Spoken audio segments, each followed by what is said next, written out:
എന്തായാലും നമുക്ക് നമ്മൾ എൻട്രൻസിലോട്ട് കയറി ചെല്ലുകയാണ്. വാവ്, എന്ത് രസം കാണാൻ. ഇതിപ്പം വെളിച്ച് വെച്ചിട്ട് കുറഞ്ഞു കേട്ടോ. ഈ സമയത്ത് പോലും നല്ല അടിപൊളിയായിട്ട് കാണാൻ പറ്റുന്നുണ്ട്. തന്നെ നടുക്കായിട്ട് കാണുന്നത് എം അല്ലേ, ഞാൻ അലട്ടിക്കൊണ്ടിരിക്കുന്നൊരു വലിയ പ്രശ്നമുണ്ട്. അപ്പോൾ അത് ഡോക്ടറെ കണ്ടപ്പോൾ തന്നെ ഡോക്ടർ പറഞ്ഞു ഇപ്പോൾ എത്ര നാളായി ഇതിൻ്റെ ചെക്കപ്പ് ചെയ്തിരുന്നത് അല്ലേ, ചെയ്തിട്ടെന്ന് വെച്ച്. കാരണം ഞാൻ 2016 അമൃത ഹോസ്പിറ്റലിൽ വെച്ച് ചെയ്തതാണ്. കാരണം ആ ഒരു ട്രീറ്റ്മെന്റ് നമ്മുടെ കേരളത്തിൽ അന്ന് അമൃതയിൽ മാത്രമേ ഉണ്ടായിരുന്നുള്ളൂ. കോട്ടയം മെഡിക്കൽ കോളേജിൽ ഇപ്പോൾ ഇവിടെയുണ്ട്. ഗ്യാസ്ട്രോ സർജനെ റെഫർ ചെയ്യുവാണെങ്കിൽ ഗ്യാസ്ട്രോ സർജനെ കാണിക്കണമെന്ന് പറഞ്ഞു. പക്ഷെ നമ്മൾ പുറമേ കണ്ടു കഴിഞ്ഞാൽ ഒരു പ്രശ്നവും തോന്നത്തില്ല. അപ്പോൾ അതും വലിയൊരു ഭയങ്കര ഹെവി സീരിയസ് പ്രശ്നമാണ്. നിങ്ങൾ വിചാരിക്കണം MRI എടുത്തതിൻ്റെ റേറ്റ് കേട്ട് കഴിഞ്ഞാൽ നമ്മൾ ഞെട്ടിപ്പോയി. സത്യം പറഞ്ഞാൽ 3 MRI എടുത്ത്. ഹായ്, എല്ലാവർക്കും നമസ്കാരം. അച്ചാനകമി ഫാമിലിയുടെ പുതിയൊരു വീഡിയോയിലേക്ക് ഏവർക്കും സ്വാഗതം. അപ്പോൾ ഞങ്ങൾ രാവിലെ ഹോസ്പിറ്റലിലേക്ക് പോകാൻ വേണ്ടി പോവാണ്. ഇതിന് തൊട്ടടുത്താണ്, ഒരു 1/2 കിലോമീറ്റർ പോലും ഇല്ല ഹോസ്പിറ്റലിൽ പോകാൻ ചെല്ലാനായിട്ട്. ശരിക്കും പറഞ്ഞാൽ നടന്നു പോകാനുള്ള ദൂരമുള്ളൂ. എന്നാലും നമ്മൾ വണ്ടിയായിട്ട് തന്നെയാണ് പോകുന്നത്. കാരണം കുഞ്ഞിൻ്റെ സാധനങ്ങളൊക്കെ വണ്ടിക്കകത്തുണ്ട് അല്ലേ കുഞ്ഞി പെണ്ണെ. വെയിൽ കൊള്ളാതെ ഇച്ചിരി സൈഡിലേക്ക് മാറുന്നല്ല. ഇവിടെ ഇവിടെ ഇച്ചിരി വെയിൽ കുറവുണ്ട്. അപ്പോൾ നമ്മുടെ ഫ്ലാറ്റിൻ്റെ അത് പകൽ കാണിക്കാമെന്ന് നമ്മൾ പറഞ്ഞിരുന്നു കേട്ടോ. ഫ്ലാറ്റല്ല, നമ്മുടെ ഹോം സ്റ്റേയിൽ, നമ്മുടെ സ്വന്തം ഹോം സ്റ്റേ. അപ്പോൾ എന്തായാലും ഞാൻ ആദ്യം അതൊന്ന് കാണിച്ചിട്ട് പിന്നെ പോകുന്ന വഴിക്ക് സംസാരിക്കാവേ. കാരണം നമുക്ക് ഏതാണ്ട് സമയമായിട്ടുണ്ട്, 11:15. അപ്പോൾ നമുക്ക് പോയി ചീട്ടൊക്കെ എടുക്കണ്ടേ. ഇതാണ് കേട്ടോ നമ്മൾ ഇന്നലെ കണ്ട നമ്മുടെ ഹോം സ്റ്റേ. ഇവിടെ എന്താ നല്ലൊരു സൗകര്യം കേട്ടോ. നമ്മുടെ വണ്ടിയൊക്കെ അവിടെ പാർക്ക് ചെയ്തു. നമ്മുടെ റൂമിൽ താഴത്തേതാണ്, താഴത്തെ വണ്ടി കിടക്കുന്നിടത്ത് ആ വാതിക്കെ കാണുന്ന റൂമാണ് കേട്ടോ നമ്മുടേത്. പിന്നെ ഇത് നല്ലൊരു അടിപൊളി കേട്ടോ, അടിപൊളി ഹോം സ്റ്റേ. അപ്പോൾ എല്ലാ സൗകര്യം ഉണ്ടായിരുന്നു, നല്ല മുറ്റം. അതെ, നമുക്കൊരു എന്താ പറയുക, ഒരു നാട്ടിൻപുറത്തിൻ്റെ ഫീലും അല്ലേ. ചക്കയും മാങ്ങയും ചെടികളും എല്ലാ സാധനങ്ങളും ഉണ്ട്. അതിൻ്റെ ഒരു നല്ലൊരു കാടും ഒക്കെ വെള്ളമൊക്കെ ഉള്ളതുകൊണ്ട് നല്ലൊരു ഫീല്. ഈ എറണാകുളത്ത് വന്നിട്ട് വലിയൊരു ബുദ്ധിമുട്ടായിട്ട് നമുക്ക് തോന്നിയില്ല. അപ്പോൾ ഹോസ്പിറ്റലിലേക്ക് പോവാണ്. അപ്പോൾ ഞങ്ങളിനി ഹോസ്പിറ്റലിൽ ചെന്നിട്ട് അവിടുന്ന് എന്താ പറയുന്നതെന്നൊക്കെ നോക്കട്ടെ. അതെ, ചക്ക കിടക്കുന്നുണ്ടോ, പിന്നെ രസം വന്നു ഈ കുഞ്ഞി പ്ലാവ്. ഇതുപോലെ നമ്മുടെ വീട്ടിൽ വെച്ചാലും ഉണ്ടാവും ഒരിക്കലും. എന്ത് ചക്ക അടിയത്, ഇത് 3 എണ്ണം ഇതുണ്ട്. ഇവിടെ ഇതൊരു 3 എണ്ണം നിൽക്കുന്നതിനിടയ്ക്കിടെ എന്താ അവിടെ നിൽക്കുന്നു. ഇത് ചോട്ടി തന്നെ കുത്തിയിരിക്കുന്നു. ഹലോ, ഹോസ്പിറ്റൽ എൻട്രൻസിലോട്ട് കയറും. അവിടെ അകത്ത് നല്ല രസമുണ്ട് കാണാനായിട്ടോ. എൻട്രൻസ് കാണിച്ച് കാണാൻ പറ്റുന്നുണ്ടോ? ഇതാണ് കാണാത്തവർക്ക് വേണ്ടിയിട്ട് കാണിക്കുകയാണ് കേട്ടോ നമ്മുടെ ഹോസ്പിറ്റൽ. ഇതിന്റെ എവിടെയാ തുടക്കമൊന്നോ എതിരെ ചെല്ലേണ്ടതെന്നൊന്നും എനിക്കറിയില്ല. നല്ലൊരു വെള്ളച്ചാട്ടം കയറി വരുന്നിടത്തേ കാണുന്നുണ്ട് കേട്ടോ. വഴിയൊക്കെ നല്ല സൂം ചെയ്യാൻ പരിപാടി. ആശ്രമ മെഡിസിറ്റിയുടെ ആ ഒരു ഇതല്ലേ കാണുന്നത്, എം. ആ വെള്ളച്ചാട്ടത്തിന്റെ നടുക്കായിട്ട് കാണുന്നത് എം അല്ലേ. ഇത് 2 സൈഡിൽ കൂടെ വൺ വേ ഒക്കെ തിരിച്ച് പോകാനുള്ള സൗകര്യം. അതെ അതെ അതെ.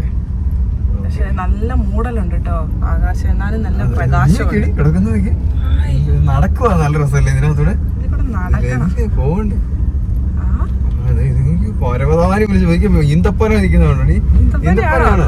കുഞ്ഞിപ്പെണ്ണ് വലിഞ്ഞു കയറുന്നു. എന്നാ രസമാണ് കാണാനായിട്ട്. പുറത്തത്തെ നല്ല ഭംഗിയല്ലേ, മരങ്ങളൊക്കെ അടുക്കി ഒരു സൈഡിൽ കൂടെ.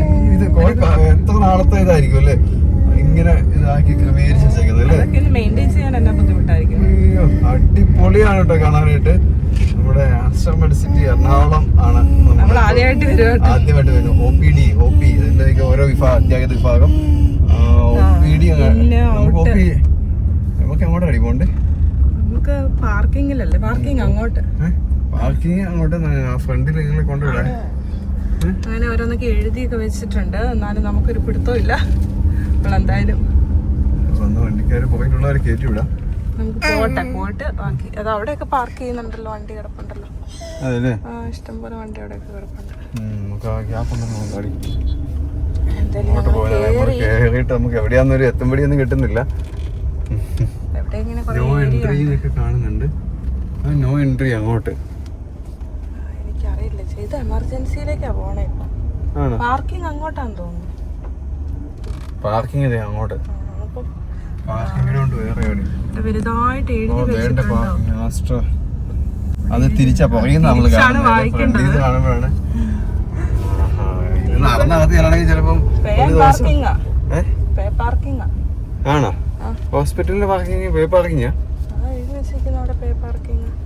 അപ്പൊ അവിടെ എനിക്ക് അറിയത്തില്ല ചായ.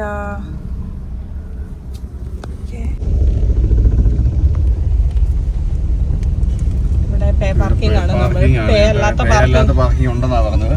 അപ്പോൾ അതാ എക്സിറ്റ്. പുറത്തേക്ക് ഇറങ്ങിയാണ് വേണ്ടി. ഇതിപ്പോ പണിയാണല്ലോ, നമ്മുടെ സമയത്ത് എത്തിയല്ലേ. കൊറേ ഉണ്ട് ഏരിയ. എക്സിറ്റ്.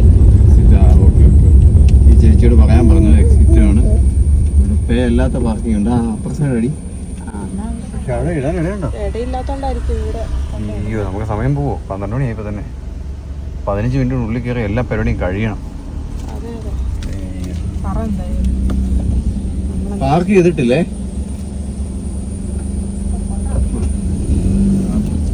ഈ സൈഡിലൊക്കെ ഇടത്തില്ലേ? സൈഡിലൊക്കെ ഇടായിരിക്കും അല്ലേ? ഇതാ അറിയ ഉള്ളിലേക്ക് നടക്കണതല്ലേ ഉള്ളൂ. ഇതില് കയറി വരും. നമ്മളിപ്പോ തിരിച്ച് വീണ്ടും ഇവിടെ വന്ന് റൗണ്ട് വെക്കാൻ പറ്റുമോ? റൗണ്ടൊക്കെ വെക്കാം.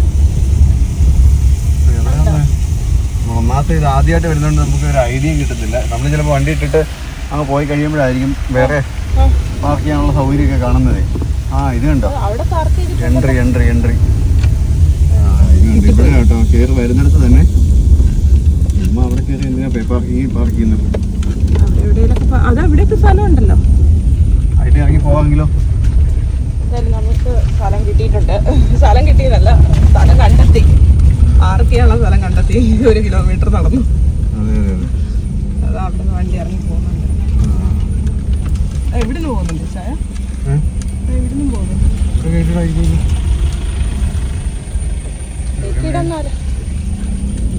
ആകാശം കിടക്കുന്ന കിടപ്പ് കണ്ടില്ലേ?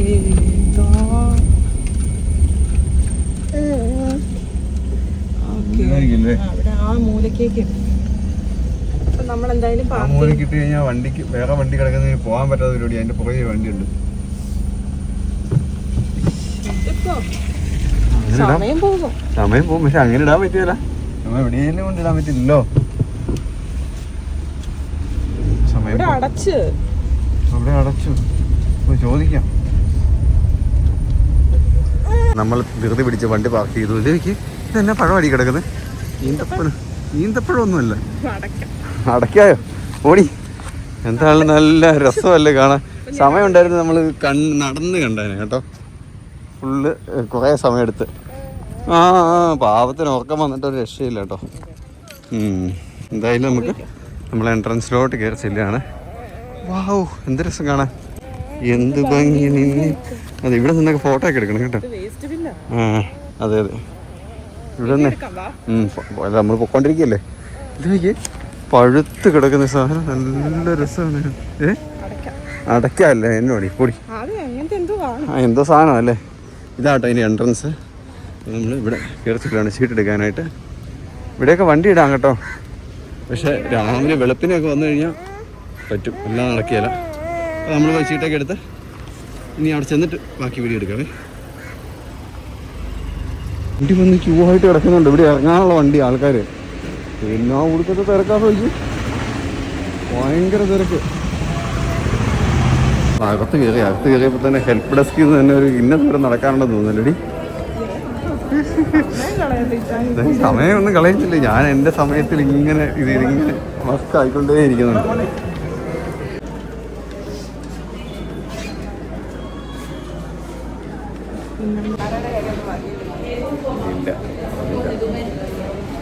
എനിക്ക് എൻ്റെ ആ ഡ്രസ് ഇട്ടുകൊണ്ടുള്ള ഫോട്ടോ എടുക്കാൻ പറ്റിയില്ല. അതാണ് എനിക്ക് വലിയൊരു മിസ്സിങ് ആയി പോയി. എല്ലാവർക്കും നമസ്കാരം. ഞാൻ ഹോസ്പിറ്റലിൽ തന്നെയാണ്. സമയം എത്രയായി? 5 മണിയുടെ 5 മണിയാവാൻ പറയും കേട്ടോ. അപ്പോൾ ഡോക്ടറെ കണ്ടു കഴിഞ്ഞപ്പം MRI എടുക്കാൻ പറഞ്ഞു. MRI എടുക്കാനായിട്ട് 1.5 മണിക്കൂർ കൊടുത്തു. MRI എടുക്കാൻ വേണ്ടി മാത്രം. അതായത് 2 ഷോൾഡറിൻ്റെയും ഭയങ്കര തിരക്കല്ല, നെല്ല് എടുക്കാൻ വേണ്ടി മാത്രം 1.5 മണിക്കൂർ കൊടുത്തു. അതായത് 2 ഷോൾഡർ എടുക്കാനുണ്ടായിരുന്നു, അതുപോലെ തന്നെ നെക്കിൻ്റെ എടുക്കാനുണ്ടായിരുന്നു. ഇതൊക്കെ എന്തൊക്കെയാണെന്നുള്ളത് പുറത്തിറങ്ങിയത് വിശദമായിട്ട്. ഇപ്പോൾ ഇവിടെ വേറൊരു സംഭവം, നമ്മൾ MRI എടുത്തതിൻ്റെ ഭാഗമായിട്ട് നമുക്ക് ഒരു നേരത്തെ ഭക്ഷണം കഴിക്കാനുള്ളൊരു സംഭവം, ഫ്രീ ആയിട്ട് ഭക്ഷണം കഴിക്കാം. അതായത് ഇവിടെ പാരഗൺ എന്ന് പറയുന്നത് റെസ്റ്റോറൻറ്റ് പാരഗൺ മാസ്റ്റർ വിസിറ്റ് ചെയ്യുന്നു. അവിടെ നമുക്കൊരു ഇത്രയും പൈസ മുടക്കി ചെയ്യുമ്പോൾ പൈസയൊക്കെ എത്രയാണെന്ന് പറയാൻ കേട്ടോ. MRI എടുത്തത് ഞെട്ടിക്കൊണ്ട് കേട്ട് കഴിഞ്ഞാൽ നിങ്ങളുടെ ഞാൻ തന്നെ ഞെട്ടി ചെയ്യുകയാണ്. അതിൻ്റെ ഡീറ്റെയിൽ ആയിട്ട് നമ്മൾ പുറത്തിറങ്ങിയിട്ട് പറയാം കേട്ടോ.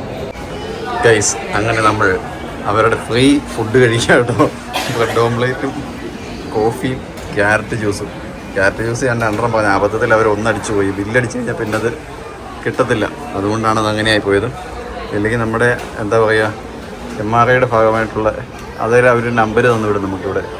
എന്ത് വേണമെങ്കിലും നമുക്കിവിടെ നിന്ന് കഴിക്കാം, എന്ത് ഫുഡ് വേണമെങ്കിലും കഴിക്കാം. നമ്മളൊരു ഓർഡർ ചെയ്യുന്നതിനൊക്കെ ഒരു മര്യാദയില്ല, അതുകൊണ്ട് നമ്മൾ ലൈറ്റായിട്ട് ഓർഡർ ചെയ്ത് നിർത്തി. പക്ഷേ നമ്മളോട് മേടിക്കും, സാൾട്ടായിരിക്കും ആയിരിക്കുന്നത്. പക്ഷെ നമ്മളോട് മേടിക്കുന്നതിന് മര്യാദയൊന്നും ഇല്ല കേട്ടോ. വളരെ വളരെ പിന്നെ അസുഖം അറിയാൻ പറ്റുമെന്നുള്ളൊരു ആഗ്രഹം കൊണ്ട് നമ്മൾ ആ ഒരു ആഗ്രഹം മാത്രമേ ഉള്ളൂ നമുക്ക്. അപ്പം ഞങ്ങൾ എന്തായാലും ഇത് കഴിച്ചിട്ട് താഴെ ഇറങ്ങി വന്നിട്ട് എല്ലാം പറയാം. ഹലോ ഗൈസ്, അപ്പോൾ നമ്മളിതാ ഹോസ്പിറ്റലിൽ നിന്ന് ഇറങ്ങി താഴോട്ട് നടക്കുകയാണ്. ഇപ്പോഴാണ് സമയം 5 മണി കഴിഞ്ഞല്ലടി, 5:30 കണ്ടായി. വെയിൽ പോയിട്ടില്ല. അതുപോലെ തോന്നിയല്ലേ? അപ്പോൾ നമ്മൾ ഇപ്പോഴാണ് എല്ലാം കഴിഞ്ഞ് ഇറങ്ങുന്നത്, പുറത്തേക്ക് ഇറങ്ങിയതേ ഉള്ളൂ. ഭയങ്കര തിരക്കാണ് അവിടുത്തെ. കാഷ്വാലിറ്റി അല്ല, OPയുടെ വാതിൽ കണ്ടു കഴിഞ്ഞാൽ ഒരു 10-15-20 വണ്ടി എപ്പോഴും അവിടെ ക്യൂവിലല്ലേ. അങ്ങനെ നമ്മൾ യാത്ര ചെയ്തുകൊണ്ടിരുന്നതിനിടയ്ക്ക് നമ്മുടെ ഫോണിൻ്റെ മെമ്മറി തീർന്നു പോയി. അതുകൊണ്ട് അവിടെ നിർത്തി ഞങ്ങളുടെ ഫോൺ ഡിലീറ്റ് ചെയ്ത് വീഡിയോ എല്ലാം ഇതൊക്കെ എന്നെ രസമാടി. ഇവിടുത്തെ ഫോട്ടോ എടുക്കാടി. എൻ്റെ അമ്മോ, ബാക്ക്ഗ്രൗണ്ട് എന്നെ പൊളിയാണെന്നറിയാമോ? നീ വിദേശത്താന്നേ തോന്നുള്ളൂ. എന്നെ രസമാണെന്നറിയാമോ? എനിക്ക് ഒരു സെക്കൻഡ്. ഹലോ ഗൈസ്, ഇതാണ് നമ്മുടെ ഹോസ്പിറ്റൽ. അതിൻ്റെ ഫ്രണ്ടിൽ തന്നെ എൻ്റെ എൻട്രൻസിൽ കണ്ടോ എഴുതി വെച്ചേക്കുന്ന മൈ ആസ്റ്റർ. നല്ല രസമുണ്ട്, എന്നെ രസം. ഇതിപ്പം വെളിച്ച് വെച്ചിട്ട് കുറഞ്ഞു കേട്ടോ. ഈ സമയത്ത് പോലും നല്ല അടിപൊളിയായിട്ട് കാണാൻ പറ്റുന്നുണ്ട്. പാർക്കിംഗ് ആണ് കേട്ടോ. ഉണ്ടോ ഇവിടെ 1 മണിക്കൂറിന് 2 മണിക്കൂറിന് 20 രൂപ. പിന്നെയുള്ള ഓരോ മണിക്കൂറിന് 10 രൂപ എന്ന് പറഞ്ഞാൽ നമ്മൾ വണ്ടി കയറ്റിയിട്ട് മണിക്കൂറുകളായി. പിന്നെ ഇതിനകത്തേക്ക് പോയി കഴിഞ്ഞാൽ കുറേ സംഭവങ്ങൾ നടന്ന് കാണാനുണ്ട്. പക്ഷേ നമ്മളെ കൊണ്ട് ഇപ്പോൾ പറ്റാത്ത അവസ്ഥയാണ്. കാരണം കുഞ്ഞിപ്പെണ്ണും ഒക്കെ ആയിട്ട് മടുത്ത് നമ്മൾ ശരിക്കും. അപ്പോൾ ഞങ്ങൾ ഇനി മുന്നോട്ട് എന്താണ് പ്ലാൻ എന്നുള്ളത് ഇതുവരെ തീരുമാനിച്ചിട്ടില്ല. അല്ലേടി? അന്നെ കുഞ്ഞിനെ പിടിക്കുമോ? എന്നാൽ കയറി ഇരുന്നിട്ട് പിടിച്ചാൽ മതി. അപ്പോൾ ഞങ്ങൾ ഇനി ഇവിടുന്ന് അയ്യോ എൻ്റെ പൊന്നെ അതേ കിടന്ന് കരയുന്നു. താക്കോൽ എടുക്കും വെച്ചിട്ട്. എനിക്ക് താക്കോല് താ. നീ മേടിച്ചില്ല? ഓ ഇനി അമ്മ പോകുന്നേ നീ അടുത്തത്. ഹായ് എല്ലാവർക്കും നമസ്കാരം. നമ്മൾ വണ്ടിയെ വന്ന് കയറി. അപ്പോൾ വണ്ടി സ്റ്റാർട്ട് ചെയ്തിട്ടില്ല. ഇന്ന് സ്റ്റാർട്ട് ചെയ്തോട്ടെ. കാരണം ഭയങ്കര ചൂടാണ്. AC ഇട്ടില്ലെങ്കിൽ ഇതിനകത്ത് ഇരിക്കാൻ പറ്റില്ല. നമ്മൾ കുഞ്ഞിപ്പെണ്ണ കണ്ടമാനം ഇപ്പം നമ്മുടെ യാത്ര ക്ഷീണം ഉണ്ടാക്കിയേക്കുന്നത്. പാവം മടുത്തു പോയി, എന്നെയും കൊണ്ട് മടുത്തു പാവം അല്ലേ. എന്നെ നോക്കാൻ വേണ്ടി കൊച്ച് ഇറങ്ങിയേക്കുക. എന്നെ നോക്കാൻ വേണ്ടി 1 വയസ്സാകുന്നതിന് മുമ്പ് തൊട്ട് കൊച്ച് ഇറങ്ങിയേക്കുക പാവം. ഈ സൈഡിൽ പിടിക്കാവുന്ന എനിക്കിത് പിടിച്ചിട്ട് എൻ്റെ ഡിസ്പ്ലേയിൽ എൻ്റെ കൈ തട്ടും. അപ്പോൾ നമ്മൾ ഡോക്ടറെ കണ്ടു. ഇതേണ്ട എൻ്റെ കയ്യിൽ കണ്ടതിൻ്റെ സാധനം 1.5 മണിക്കൂർ അതിനകത്ത് കിടന്നു കേട്ടോ ഗൈസ്. ഒരു രക്ഷയില്ലായിരുന്നു, അനങ്ങാൻ പറ്റിയില്ലായിരുന്നു. 3 MRI എടുത്ത് 2 ഷോൾഡറിൻ്റെ. ഒരു ഷോൾഡറിന് 1/2 മണിക്കൂർ വെച്ച് ആ കുഴലിനകത്ത് കയറിയിട്ട് ഇങ്ങനെ ശ്വാസം പോലും ഇവിടെ അനങ്ങാൻ പറ്റിയില്ല. ഇടയ്ക്ക് ഞാൻ ഉറങ്ങിപ്പോൾ എനിക്ക് പേടി. ഉറക്കത്തിൽ നമ്മൾ കയ്യിൽ വെയിറ്റ് ഒക്കെ കയറ്റി വെക്കും, കാരണം അനങ്ങാതിരിക്കാൻ വേണ്ടിയിട്ട്. പിന്നെ ഇവിടെ എന്തോ സ്ഥാനത്ത് വെച്ച് സ്റ്റക്ക് ആക്കുന്നുണ്ട്. പിന്നെ അത് കഴിഞ്ഞ് പിന്നെ കഴുത്തിൻ്റെ എടുക്കാൻ നേരത്ത് ഉമിനീരിറക്കരുത്. ശ്വാസം വിട്ടോ, പക്ഷെ പതുക്കെ വളരെ സ്മൂത്ത് ആയിട്ട്.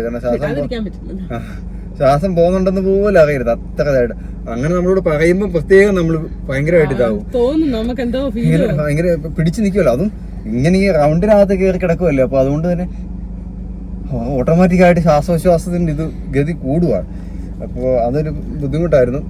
ഈ 1/2 മണിക്കൂർ കണ്ടിന്യൂസ് കിടക്കാന്ന് പറയുമ്പോൾ, ശ്വാസം നമ്മൾ കൺട്രോൾ ചെയ്ത് കിടക്കാൻ പറയുമ്പോൾ നമുക്ക് ഭയങ്കര ബുദ്ധിമുട്ടാണ്. അല്ലെങ്കിൽ നമ്മൾ ചിലപ്പോൾ ശ്രദ്ധിക്കാതെ ഒരു ഇതില്ലാതെ കിടന്നു പോകും. ഇത്ര സമയം വേണ്ട. നമ്മളോട് അങ്ങനെ ചെയ്യണമെന്ന് നമ്മളോട് പറയുമ്പോൾ നമുക്കത് കിടക്കാം. പിന്നെ ഉമിനീരിറക്കാൻ പാടില്ല. പിന്നെ എനിക്കൊരു പേടി ഉണ്ടായിരുന്നു, കിടക്കുമ്പോൾ എനിക്ക് ചുമ കയറി വരും. ചുമച്ചിട്ടുണ്ടെങ്കിൽ തീർന്നു, സാധനം കുലുങ്ങിയില്ല, മൊത്തം കുലുങ്ങിയില്ല, തീർന്നു.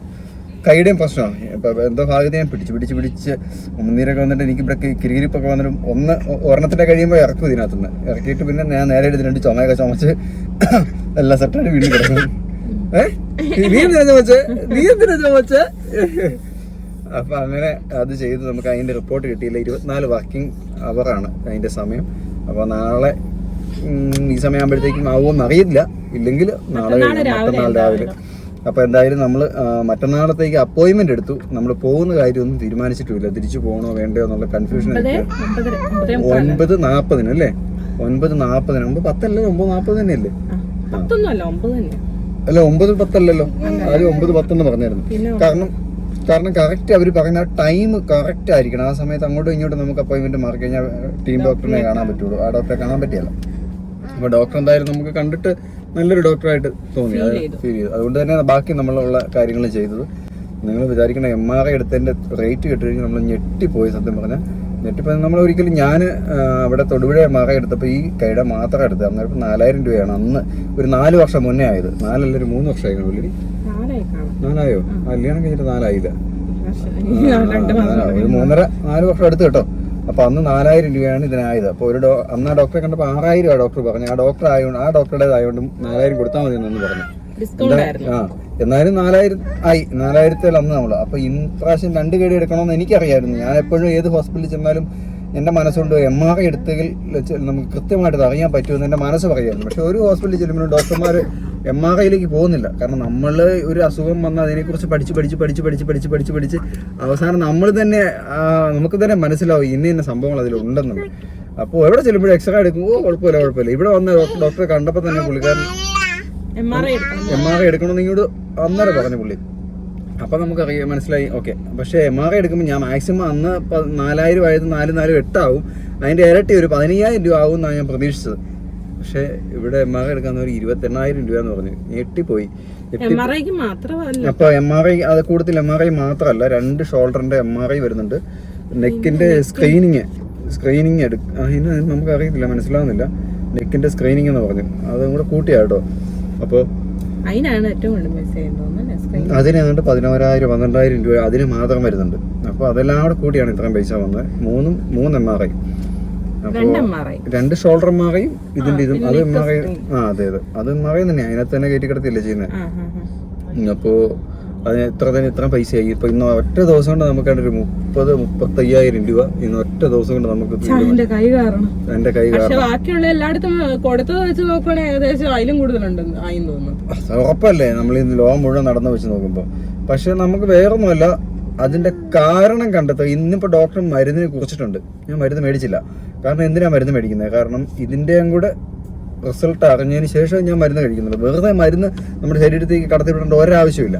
അപ്പോൾ ഡോക്ടർ വേദനയ്ക്കുള്ള പെയിൻ കില്ലർ എഴുതിയിട്ടുണ്ടായിരുന്നു. പിന്നെ എന്തോ ടാബ്ലറ്റ് എഴുതി. ചിലപ്പോൾ നാളെ ചെല്ലുമ്പോൾ അത് തന്നെയായിരിക്കും തരാൻ പോകുന്നത്.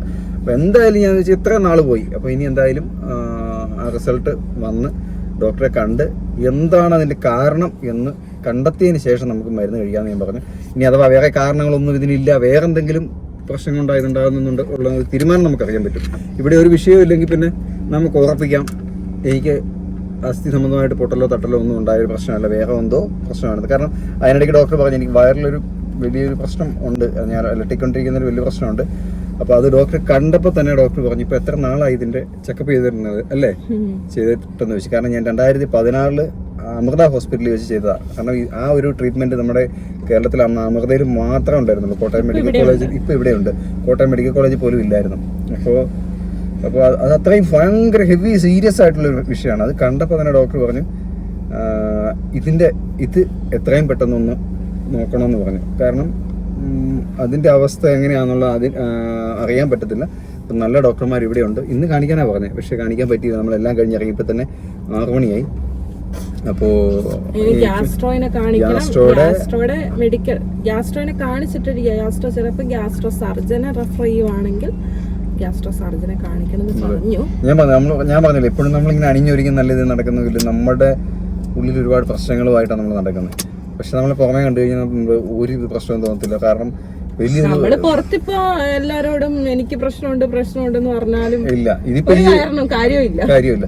ഞാൻ ഇങ്ങനത്തെ ഒരു വീഡിയോ ആയതുകൊണ്ടാണ് ഞാൻ ഈ പ്രശ്നങ്ങളൊക്കെ പറയുന്നത്. അങ്ങനെയല്ല, കോമൺ നമ്മൾ അല്ലാതെ കാണുന്നവരോട്. അതെ.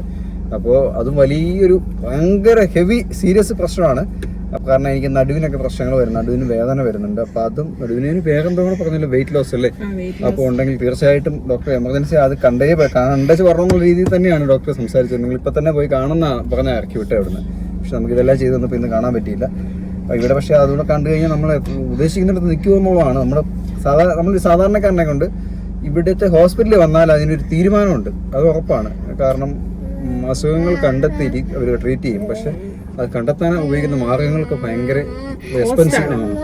ഇപ്പം ഞാൻ പറഞ്ഞില്ല MRI എടുത്തപ്പോൾ തന്നെ ഇത്രയും പൈസയായി. പക്ഷേ ആ MRI നമ്മൾ വേറൊരിടത്ത് പോയി MRI എടുക്കുന്നത് തമ്മിൽ ഈ രാവും പകലും വ്യത്യാസം ഉണ്ടാവും. ഡോക്ടർമാർ വ്യത്യാസം ഉണ്ടാവും, അത് ചെയ്യുന്ന മിഷനറീസ് വ്യത്യാസം ഉണ്ടാവും, അതിൻ്റെ ക്ലാരിറ്റി വ്യത്യാസം ഉണ്ടാവും. നിസ്സാരം ഈ പ്രഗ്നൻസിയുടെ സ്കാനിങ് പോലും ചെയ്യുന്നത് വെറും 600 രൂപയ്ക്ക് സ്കാനിങ് തന്നെ, മറ്റേ സ്കാനിങ് എന്നാണ് പറഞ്ഞത് അത് 600 രൂപ തൊട്ട് സ്കാനിങ് ഉണ്ട്. ഒന്നോ പെങ്ങളൊക്കെ അവരൊക്കെ പോയി എടുത്തപ്പോൾ 4000 രൂപ കണ്ട ആ സ്കാനിങ്. ആ സ്കാനിങ് നമ്മൾ കൂടത്തിൽ കയറി നമ്മളെ കൂടെ കാണിക്കും 3D സ്കാൻ. അതിൻ്റെ ക്ലാരിറ്റി, അതായത് കൊച്ചെ ഇതുപോലെ തന്നെ ഒരു ഉടുപ്പിട്ടിട്ടില്ലെന്ന് അതുപോലെ ക്ലാരിറ്റിയിൽ നമുക്ക് കാണാൻ പറ്റും. നല്ല ഒരു കുഞ്ഞ് പ്രസവിച്ച് പുറത്ത് വന്ന് വെച്ച് കാണുന്നതിലും ഭംഗിയായിട്ട് നമുക്ക് ക്യാമറയിലൊക്കെ ഫോട്ടോ എടുക്കാം. അതുപോലെ വൃത്തി കാണാൻ പറ്റും. മറ്റേത് ഈ 600 രൂപയുടെ സ്കാനിങ്ങിൽ എങ്ങനെയാ ഒരു നിഴൽ, ഇത് കൊച്ചുണ്ടോ, ഒരു നിഴൽ ഒന്നും മനസ്സിലാകത്തില്ല, കൊച്ചുണ്ടോന്നൊന്നും മനസ്സിലാകത്തില്ല. പക്ഷെ മറ്റേത് അങ്ങനെയല്ല, ഒരു കുഞ്ഞ് അവിടെ നല്ല അടിപൊളിയായിട്ട് ഇതുപോലെ ഇരിക്കുന്ന പോലെ കാണാൻ പറ്റും. ഇതുപോലല്ല, ആ ഒരു കുഞ്ഞിരിക്കുന്ന എങ്ങനെ അതുപോലെ അത്രയ്ക്ക് അതാ വ്യത്യാസം. അപ്പോൾ ആ പൈസ മുടക്കുന്നതിൻ്റെ വ്യത്യാസം ഇവിടെ ഉണ്ടാവുമെന്ന് പ്രതീക്ഷിക്കുന്നുണ്ട്. അപ്പോൾ കാരണം അത്രയും നല്ല നല്ല മെഷീനറീസ് അല്ലേ അവർ ഉപയോഗിക്കുന്നത്. അപ്പോൾ ആ മെഷീനൊക്കെ കാണുമ്പോൾ എൻ്റെ പൊന്നെ അവിടുത്തെ MRIയിലൊന്നും അല്ല, ഒരു റൂമിൻ്റെ വലുപ്പമുണ്ട് ആ MRI മെഷീന്. കാണാൻ പറ്റത്തില്ല, കാണാനും ഫോട്ടോ എടുക്കാനും ഒന്നും പറ്റിയല്ല നമുക്ക് അതിനകത്ത് കയറി. അവരുടെ ഡ്രസ്സും കാര്യങ്ങളൊക്കെ ഇടിയിച്ചാണ് നമ്മളെ കയറ്റുന്നത്. അപ്പോൾ നല്ല എല്ലാ കാര്യങ്ങളും അടിപൊളിയായിട്ട് അവരുടെ ആ ഇടപെടലൊക്കെ നല്ല അടിപൊളിയായിട്ട്. ഇവിടുത്തെ പ്രത്യേകിച്ച് ആ കാര്യങ്ങൾക്കൊക്കെ ഭയങ്കര മറ്റുള്ള ഹോസ്പിറ്റലുകളെ അപേക്ഷിച്ച് ഈ ഹോസ്പിറ്റലിനൊക്കെ അത്രയ്ക്കും വരുന്ന പേഷ്യൻസ്, ഒന്നാമത്തെ കാര്യം നല്ല ഭയങ്കര ഹെവി ആയിട്ടുള്ള പേഷ്യൻസ് ആണ്. ഹെവി എന്ന് പറഞ്ഞു കഴിഞ്ഞാൽ VIP പേഷ്യൻസ് ആണ് കൂടുതലും വരുന്നത്. സാധാരണക്കാരെ കൊണ്ടും ഇവിടെ വന്ന് പെട്ടെന്ന് ട്രീറ്റ് ചെയ്യാനായിട്ട് ബുദ്ധിമുട്ട് വരും. അപ്പോൾ അവരെ ട്രീറ്റ് ചെയ്യുന്ന രീതി നല്ല രീതിയിൽ വേണം നേഴ്സുമാരാണെങ്കിൽ എല്ലാവരും ബിഹേവ് ചെയ്യുന്ന അത്ര ഇതാണ്, നല്ലതാണ്. പക്ഷേ ബാക്കിയുള്ള കാര്യങ്ങൾക്കൊക്കെ ഡോക്ടറെ കാണാൻ എന്നാ ചെയ്യുന്നല്ലേ, കാണണം. അതെ. അപ്പോൾ ഞങ്ങൾ തിരിച്ചു പോകണോ വേണ്ടതൊന്നും പ്ലാൻ ചെയ്തിട്ടില്ല. അത് റൂമിൽ പോയിട്ട് അതും തീരുമാനിക്കണം. നാളെ ഇന്ന് പോയി വരണമോ, ഇന്ന് പോയാൽ വീട്ടിൽ ചെല്ലുമ്പോഴത്തേക്കും 12 മണിയാവും. 12 മണിയായ ചെല്ലിയല്ലടി, 6 മണിയായിപ്പോൾ തന്നെ. അപ്പോൾ തിരിച്ച് പിന്നെ നാളെ ഒരു ദിവസം വീട്ടിൽ ഇരുന്നിട്ട് നാളെ കഴിഞ്ഞ് വെളുക്കുന്നതിന് മുമ്പ് അങ്ങനെ കുറേ പ്രശ്നങ്ങളുണ്ട്. എന്തായാലും ഒന്ന് ആലോചിച്ചിട്ട് തീരുമാനിക്കും. അപ്പോൾ എന്തായാലും ഞങ്ങൾ ഇപ്പോൾ റൂമിലോട്ട് പോട്ടെ. അപ്പോൾ അടുത്ത നല്ലൊരു വീഡിയോ ആയിട്ട് വീണ്ടും കാണുന്നത് എല്ലാവർക്കും വലിയ പ്രശ്നങ്ങളൊന്നും ഉണ്ടാവാതിരിക്കട്ടെ എന്ന് പ്രാർത്ഥിക്കുന്നു. അതുപോലെ തന്നെ ആ പ്രശ്നങ്ങൾ ട്രീറ്റ് ചെയ്താൽ മാറുന്ന പ്രശ്നങ്ങൾ ആയിരിക്കണമേ എന്ന്, പ്രശ്നങ്ങൾ കണ്ടെത്തണമെന്ന് തന്നെയാണ് ഞാൻ ആഗ്രഹിക്കുന്നത്. പ്രശ്നങ്ങൾ ഉണ്ടാവണമെന്ന് തന്നെയാണ് ഞാൻ ആഗ്രഹിക്കുന്നത്. കാരണം ഒന്നുമില്ലെങ്കിൽ വേറെ വലിയ പ്രശ്നത്തിലേക്ക് പോകുന്നത്. കാരണം ഒന്നുമില്ല, ഷോൾഡറിൽ ഒന്നുമില്ല, MRIയിൽ കാണാനില്ലെങ്കിൽ അത് വേറെന്തോ വലിയൊരു പ്രശ്നത്തിലേക്ക് പോവുകയാണെന്ന് എനിക്കറിയാം. കാരണം നമ്മുടെ ബോഡിക്ക് താങ്ങാൻ പറ്റാത്തൊരു പ്രശ്നമാണ്. ഒടിവോ പൊട്ടലോ ചതവോ ഒക്കെ ആണെങ്കിൽ നോ പ്രോബ്ലം. അതുകൊണ്ടാണ് പറഞ്ഞ് ഞാൻ ഉണ്ടാകണമെന്ന് തന്നെ പ്രാർത്ഥിക്കുന്നത്. ഉണ്ടെങ്കിൽ അത് ഒരു ഒടിവോ പൊട്ടലോ ചതവോ ഒന്നും ഒരു വിഷയമല്ല. നമ്മുടെ ശരീരത്തിനെ മൊത്തം കാർന്നു തിന്നുന്ന ഒരു സാധനം വന്ന് കൂടിയിട്ടുണ്ടെങ്കിൽ നമുക്ക് ഒരിക്കലും അതിൽ നിന്ന് രക്ഷയില്ല. അപ്പം അങ്ങനെയൊന്നും ഉണ്ടാവാതിരിക്കട്ടെ എന്ന് ആഗ്രഹിക്കുന്നു. ഇനിയിപ്പം ദൈവം എൻ്റെ ഇഷ്ടമല്ല നിൻ്റെ ഇഷ്ടം നടക്കട്ടെ എന്ന് പറയുന്ന പോലെ നമുക്കതേ പറയാൻ പറ്റുള്ളൂ. നമുക്ക് വന്നാൽ ഒന്നും ചെയ്യാനില്ല. അപ്പോൾ വേറൊന്നും പ്രശ്നം ഉണ്ടാവാതിരിക്കട്ടെ എന്ന് ആഗ്രഹിക്കുന്നു. അപ്പോൾ എന്തായാലും നമ്മുടെ ഈ വീഡിയോ ഇവിടെ അവസാനിപ്പിക്കുന്നു. എല്ലാവരും പ്രാർത്ഥിക്കണം. അടുത്ത നല്ലൊരു വീഡിയോ ആയിട്ട് വീണ്ടും കാണാതെ എല്ലാവർക്കും ടാറ്റാ, ബൈ.